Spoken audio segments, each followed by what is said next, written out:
Assalamualaikum warahmatullahi wabarakatuh.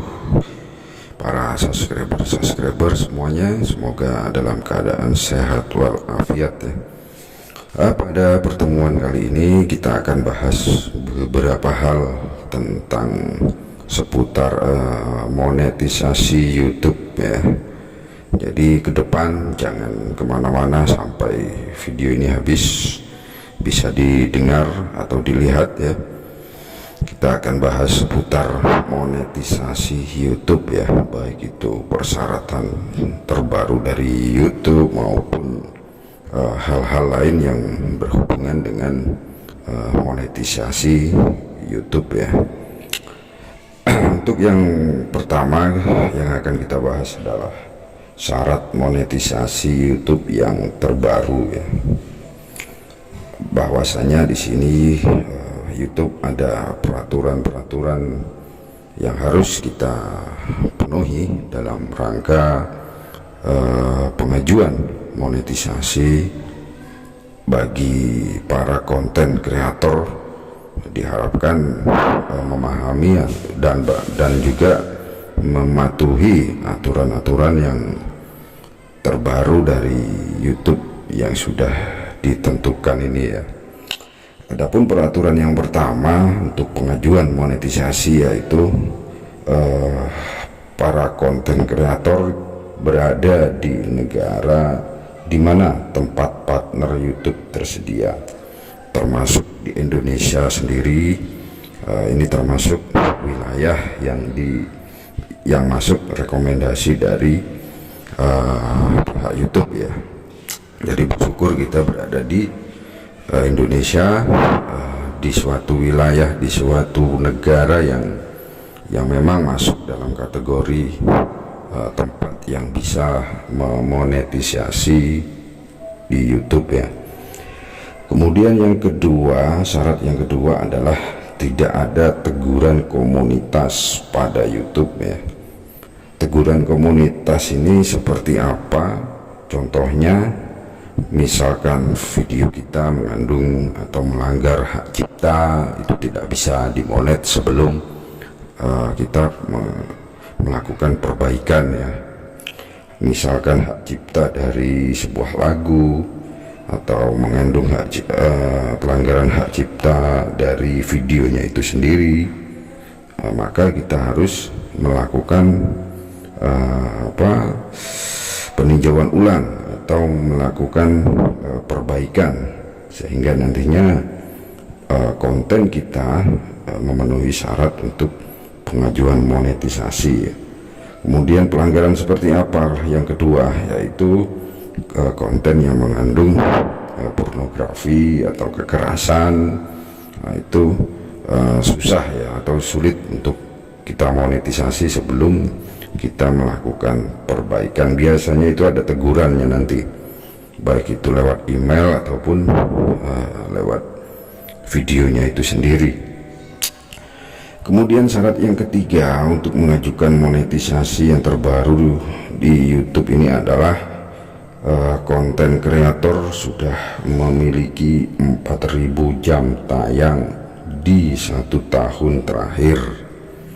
Jadi untuk syarat yang ketiga ini kita harus sudah memiliki 4.000 jam tayang di 12 bulan terakhir. Maksudnya begini, jika umur akun kita itu misalkan baru 16 bulan baru mencapai 4.000 jam tayang, nah, jadi 12 bulan terakhir itu yang dihitung. Nah, jadi 4 bulan yang lalu itu termasuk tidak masuk hitungan ya. Jadi yang masuk hitungan oleh YouTube itu di 12 bulan terakhir ya. Jika kita udah memiliki 4.000 jam tayang di 12 bulan terakhir, itu udah bisa melakukan monetisasi ya. Kemudian syarat keempat untuk melakukan monetisasi adalah memiliki 1.000 subscriber atau lebih ya. Dalam 12 bulan terakhir ini kita harus memiliki 1000 subscriber atau lebih ya, jangan sampai kurang. Jadi sama dengan poin sebelumnya, bahwa hitungannya adalah 12 bulan terakhir ya. Kemudian yang kelima, syarat monetisasi adalah memverifikasi 2 langkah ya. Maksudnya di sini nanti akan muncul suatu himbauan bahwa kita harus melakukan verifikasi 2 langkah. Itu biasanya masuk dalam email kita ya. Makanya kita sering-sering melihat email kita, email yang kita kaitkan di akun YouTube kita itu harus sesering mungkin kita lihat, karena biasanya dari email itu ada pemberitahuan untuk verifikasi sesuatu yang memang belum kita lakukan ya. Jadi kalau enggak lewat email, atau biasanya lewat video-video yang udah kita upload biasanya. Kemudian syarat berikutnya untuk monetisasi adalah pastikan memiliki 1 Google AdSense ya. Jangan sampai lebih ya. Jadi syarat monetisasi di sini adalah Anda maksimal memiliki 1 Google AdSense. Jadi kalau Anda sudah memiliki 1 Google AdSense, udah pernah membuat ya, itu jangan membuat lagi. Jadi akun YouTube kita aja tinggal dikaitkan nantinya. Jadi berapapun channel YouTube kita itu cukup 1 Google AdSense saja. Jadi tinggal mengaitkan aja nantinya. Jangan sampai 1 Google AdSense Anda bikin channel lagi lalu daftar lagi Google AdSense lagi, nggak bisa. Jadi nanti takutnya trouble ya dalam peninjauannya ya. Takutnya trouble, malah tidak disetujui nanti untuk melakukan monetisasi ya. Jadi itu adalah beberapa hal atau beberapa syarat untuk melakukan monetisasi. Bahwa yang terbaru ya, syarat monetisasi terbaru adalah yang saya sampaikan di atas ya. Kemudian di pembahasan berikutnya adalah beberapa hal yang akan ditinjau oleh pihak YouTube saat pengajuan monetisasi ya. Jadi setelah tahu syaratnya untuk melakukan pendaftaran monetisasi, di sini akan kita bahas apa saja atau hal-hal apa saja yang ditinjau oleh pihak AdSense, pihak Google AdSense dan YouTube ini saat kita melakukan pengajuan monetisasi sampai akhirnya bisa diterima ya. Bahwasanya yang pertama adalah dari tema video atau konten kita. Di sini akan ditinjau konten atau video kita itu, yang kita bahas itu apa ya. Apakah video kita termasuk kontennya satu tema, atau kontennya itu campur ya. Maka di situ nanti akan berpengaruh juga pada lamanya saat pengajuan monetisasi akan diterima ya. Kemudian hal yang kedua yang akan ditinjau saat pengajuan monetisasi adalah video mana dari konten kita itu yang paling sering ditonton. Artinya video kita itu yang paling populer itu video yang mana, itu nanti akan ditinjau apakah itu murni dari hasil penonton kita sendiri atau hasil dari jalan pintas ya. Misalkan kita dengan jalan pembelian viewer atau pembelian jam tayang yang tidak bertanggung jawab lah, istilahnya itu akan ditinjau di sana ya. Kemudian hal yang ketiga adalah video terbaru. Nah, jadi video terbaru kita itu juga akan ditinjau. Ya tadi dijelaskan video yang paling sering ditonton, yang sekarang adalah video terbaru. Apakah sesuai dengan tema yang awalnya? Jadi video lama sama video terbaru itu akan ditinjau apakah itu temanya masih sama atau tidak ya. Kemudian hal yang keempat adalah proporsi untuk waktu terbesar itu berapa yang kita dapatkan. Itu berpengaruh pada jam tayang kita. Maksudnya proporsi terbesar itu jam tayangnya kita itu yang kita dapat itu semuanya murni dari hasil alami atau kita melakukan pembelian dari luar ya, yang tidak bertanggung jawab tentunya ya. Nah, kemudian hal yang kelima yang menjadi tinjauan untuk pengajuan monetisasi adalah metadata video ya. Metadata video di sini mencakup judul video, thumbnail video, dan deskripsi video ya. Jadi judul video kita itu sesuai nggak dengan isi video kita, atau judul video kita itu banyak mengarah ke